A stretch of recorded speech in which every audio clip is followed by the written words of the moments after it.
नमस्कार।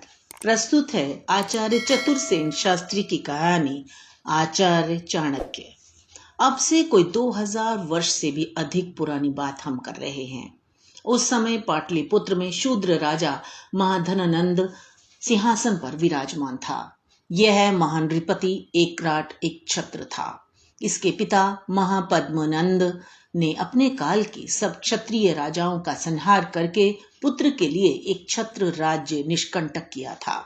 धननंद का प्रताप प्रचंड था। उसके पास 2000 युद्ध रथ, 20,000 अश्वारोही, 4,000 रणोन्मत्त हाथी तथा 2 लाख पदाति थे। महाविचक्षण, कूट राजनीति विशारद, वर रुचि कात्यायन और सुबुद्धि शर्मा उपनाम राक्षस उसके मंत्री थे। महापद्मनंद से पहले उस काल में उत्तर भारत में 16 महाजनपद थे। इनमें से पौरव, एक्ष्वाकु, पांचाल, हैहय, कलिंग, अश्मक, कौरव, मिथिला, शूरसेन और वीतिहोत्र महाजनपदों को महापद्मनंद ने ध्वस्त किया था।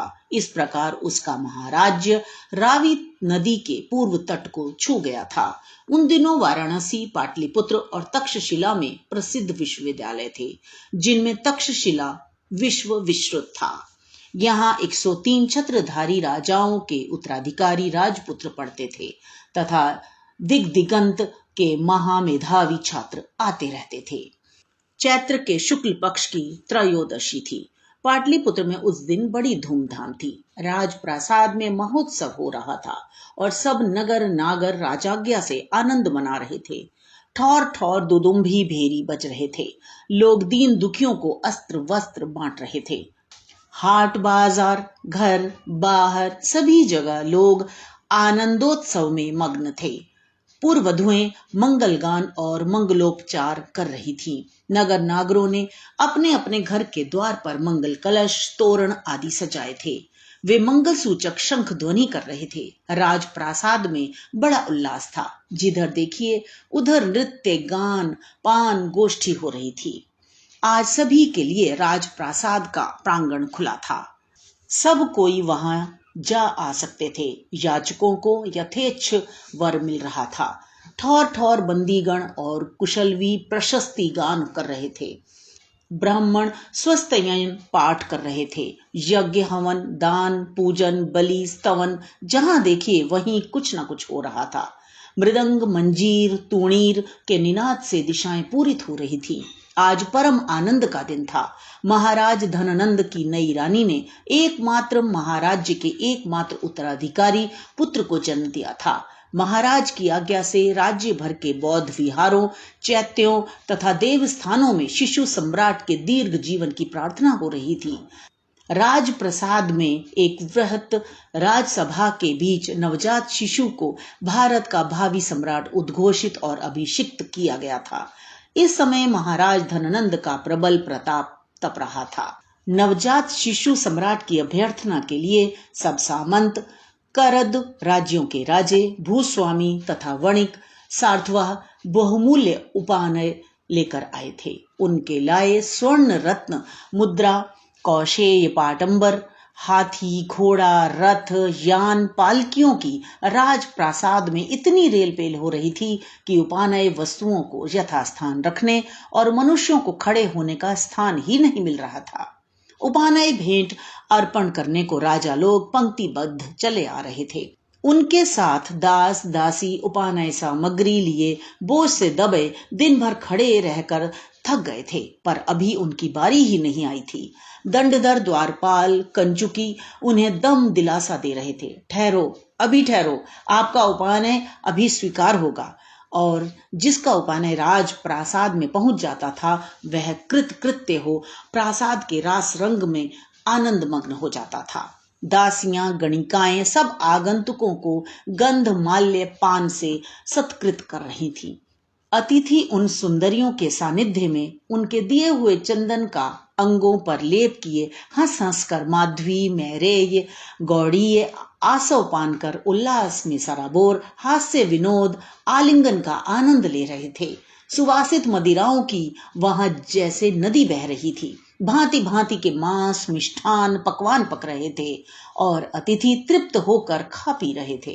राज पार्षद नगर में घूम घूम कर बछड़े, मेढ़े, भैंसे, हिरण आदि पशु और आखेटक, तीतर, बटेर, लावक, हरित, हंस, चक्रवाक आदि पक्षी मार मार कर रसोई में पहुंचा रहे थे।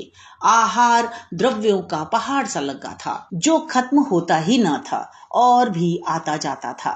धीरे धीरे संध्या हो चली।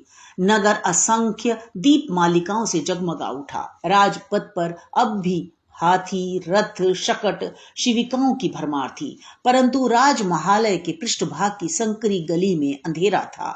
वहां एक स्त्री शरीर को आवेष्टन से लपेटे जल्दी जल्दी महालय के गुप्त द्वार की ओर जा रही थी।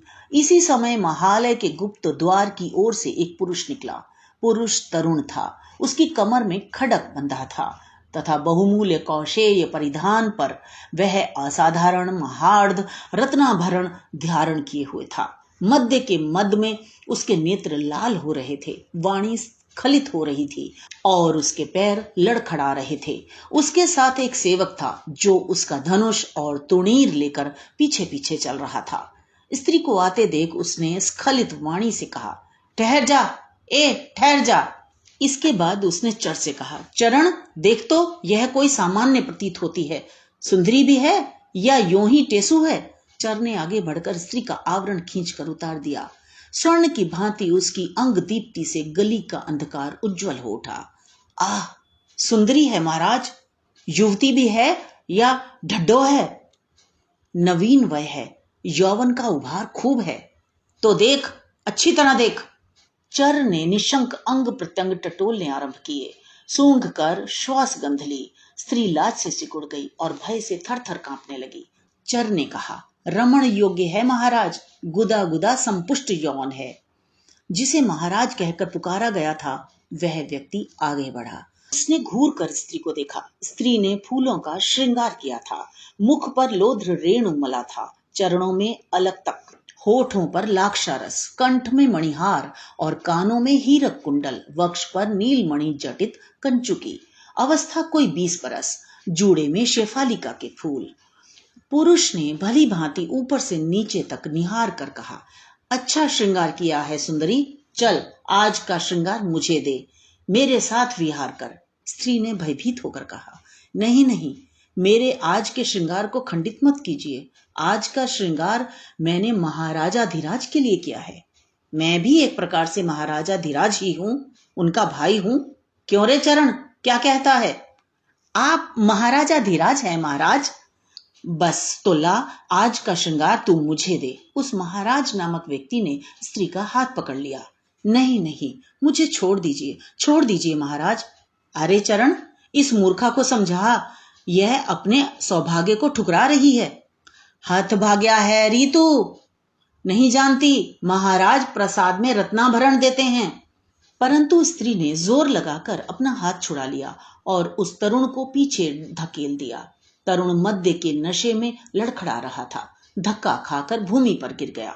गिरे ही गिरे उसने कहा, पकड़ रे चरण, उसे पकड़, देख भाग ना जाए।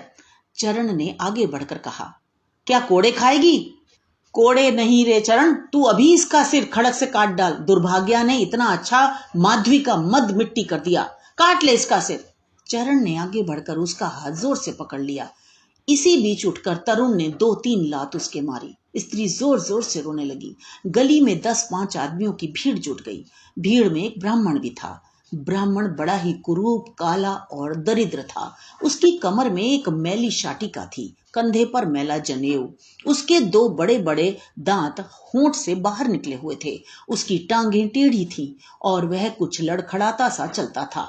जो लोग स्त्री के आर्तनाद को सुनकर एकत्र हो गए थे, उन्होंने देखा महाराजा धीराज महाप्रतापी धननंद के छोटे भाई उग्रसेन से किसी स्त्री का वाद विवाद है। तो वे सब आतंकित हो खड़े के खड़े रह गए। किसी ने भी स्त्री के पक्ष में कुछ कहने का साहस नहीं किया। परंतु ब्राह्मण ने आगे बढ़कर कहा, कैसा विवाद है? स्त्री पर कौन अत्याचार कर रहा है?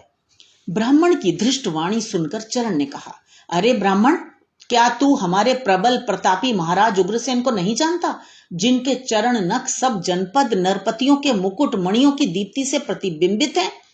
तू राजकाज में व्याघात करने वाला कौन है? भाग यहां से। परंतु ब्राह्मण इस बात से आतंकित नहीं हुआ। उसने कहा, राह चलती स्त्री पर अत्याचार करना क्या राजकाज है? तो अत्याचार कौन करता है ब्राह्मण? हमारे रसिक महाराज तो उससे केवल आज रात का श्रृंगार मांगते हैं। वे उन सब सामान्याओं को शुल्क में रत्मणि देते हैं जो उन्हें एक रात रति देती हैं। भंते ब्राह्मण, मैं सामान्य नहीं, राजमहालय की दासी हूं, महाराजा धीराज की अंतेवासिनी हूं। तो महाराज उग्रसेन, आप इस पर बलात्कार क्यों करते हैं? भंते ब्राह्मण, इन्होंने मुझे लात मारी है, मेरा श्रृंगार खंडित किया है। अरे तो क्या हुआ? महाराज ने एक लात मार ही दी तो क्या हुआ? महाराज के चरण स्पर्श से तो तू सत्कृत हो गई। चल चल, आज हमारे महाराज की अंकशाइनी हो। चरण ने उसे हाथ पकड़कर घसीटते हुए कहा। उग्रसेन ने कंठ से मुक्ता माला उतारकर उसके ऊपर फेंकते हुए कहा, ले अप्सरे, लात का मूल्य और चल मेरे साथ। नहीं, मैं नहीं जाऊंगी। तो चरण, काट ले इसका सिर। चरण ने कोष से खड़क खींच लिया। ब्राह्मण आगे बढ़कर स्त्री और सेवक के बीच में खड़ा हो गया। उसने कहा, वह सामान्य नहीं है, तुम उसे बलात् नहीं ले जा सकते, उस पर अत्याचार भी नहीं कर सकते। उग्रसेन नशे में धुत हो रहा था। उसने लड़खड़ाते कदम उठाकर आगे बढ़ते हुए क्रुद्ध स्वर में कहा, क्यों नहीं ले जा सकते? हम पृथ्वी के स्वामी हैं, पृथ्वी की सब वस्तुओं के स्वामी हैं। क्यों रे चरण? हाँ महाराज, आप पृथ्वी के स्वामी हैं, चरण ने कहा। पर ब्राह्मण पत्थर की अचल दीवार की भांति उसके आगे खड़ा था। उसने कहा, अरे ब्राह्मण, हट जा, तूने राजाज्ञा नहीं सुनी, मुझे इस स्त्री का सिर काट लेने दे। तू मेरे रहते ऐसा नहीं कर पाएगा रे अधर्मी शूद्र। अरे हमी को शूद्र कहता है? और तेरा यह महाराज भी शूद्र है, परंतु शूद्र यह जन्म ही से है, कर्म से तो चांडाल है। यह सुनकर उग्रसेन आपे से बाहर हो गया। उसने कहा, चरण, पहले इस ब्राह्मण ही का शिरच्छेद कर। परंतु ब्राह्मण ने तेजी से लपक कर जोर का एक मुक्का चरण की मुष्टि पर मारा। खड़ग चरण के हाथों से छूटकर भूमि पर गिर गया। उसे फुर्ती से उठाकर ब्राह्मण ने चरण के कंठ पर रखकर कहा, अरे धृष्ट शूद्र, आज तुझे देवता की बलि दूंगा। चरण ब्राह्मण के चरणों में लौटकर गिड़गिड़ाकर प्राण भिक्षा मांगने लगा। तब ब्राह्मण ने कहा, अच्छा, तुझे छोड़ता हूं, इस कुलांगार राजपुत्र की बलि दूंगा। वह नग्न खड़ग लेकर उग्रसेन की ओर बढ़ा। उग्रसेन ने भयभीत होकर कहा, सारा नशा खराब कर दिया। इसी समय महामात्य वर रुचि कात्यायन 3-4 सशस्त्र प्रतिहारों के साथ वहां आ निकले। उन्हें देखते ही उग्रसेन ने चिल्लाकर कहा, आर्य महामात्य, यह ब्राह्मण मेरा शिरच्छेद करना चाहता है, इसे पकड़कर सूली पर चढ़ा दो। महामात्य वर रुचि कात्यायन महाव्यायाकरणी और त्रिकालदर्शी ज्योतिष में पारंगत वृद्ध पुरुष थे। उनका विशाल डीलडौल, बड़े बड़े नेत्र थे और उज्जवल प्रतिभा थी। वे शुभ्र परिधान धारण किए थे। उन्होंने ब्राह्मण के निकट जाकर उसे पहचान कर कहा, तुम हो विष्णुगुप्त? मैं ही हूं आर्य कात्यायन। विवाद का कारण क्या है, यह इस शूद्र राजकुमार से पूछो। आर्य, मैं निवेदन करती हूँ, मैं राजदासी हूँ, महाराज के लिए मैंने श्रृंगार किया था। इन्होंने मेरा श्रृंगार खंडित कर दिया और बलात्कार से रति याचना करते हैं। स्वीकार न करने पर शिरच्छेद करने को उद्यत हैं। स्त्री ने वर रुचि के चरणों पर गिरकर कहा, तो हम भी तो महाराज ही हैं, यह स्त्री आज का श्रृंगार हमें दे, हम शुल्क देंगे। कुमार, तुम्हारा व्यवहार गर्हित है, तुम इस समय सुरापान से मत्त हो, जाओ राजप्रासाद में जाओ, कात्यायन ने कहा। अरे, हमारा सेवक होकर हमी को आंखें दिखाता है, राजकोप का भी तुझे भय नहीं है? अमात्य शक्टार जैसे सपरिवार अंधकूप में पड़ा है, वैसे ही तुझे भी अंधकूप में डाल दूंगा। राजकुमार, मैं तुम्हारे कुल का सेवक अवश्य हूं, परंतु मैं महानंद साम्राज्य का महामात्य हूं। प्रजा का न्याय शासन करना मेरा कर्तव्य है। राजकुल के पुरुष होने के कारण मैं तुम्हारे ऊपर शासन नहीं कर सकता, परंतु तुम्हारा प्रजा पर प्रकट राजपथ में इस प्रकार नीति विरुद्ध कार्य करना अन्यायपूर्ण है। जाओ, प्रसाद में जाओ, इस सामान्य को मैं ले जाऊंगा। ओह, आधा प्रहर रात्रि तो इस झगड़े में ही व्यतीत हो गई। खैर, 3.5 प्रहर ही सही, चल मेरे साथ। उसने फिर उस स्त्री का हाथ पकड़ लिया। स्त्री ने रोते रोते कहा, आर्य महामात्य, आप राज्य के रक्षक हैं, इस आतताई से एक असहाय अबला की रक्षा नहीं कर सकते? वरुचि ने कहा, कुमार छोड़ दो उसे, वह कोई कुल स्त्री नहीं है। न सही स्त्री तो है, तो स्त्रियां तो सभी पुरुषों के लिए भोगे हैं। अब तक ब्राह्मण विष्णुगुप्त खड़ग लिए चुपचाप खड़ा था। अब उसने आगे बढ़कर कहा, तुम्हें धिक्कार है कात्यायन, तुम इस कलंकी कुल के सेवक हो, इसलिए इस राजकुमार के अत्याचार से स्त्री की रक्षा नहीं कर सकते। परंतु मैं सेवक नहीं हूं, मेरे रहते ये मद्यप इस स्त्री को छू भी नहीं सकता। ओ ब्राह्मण, हट जा, मेरी जो इच्छा होगी करूंगा।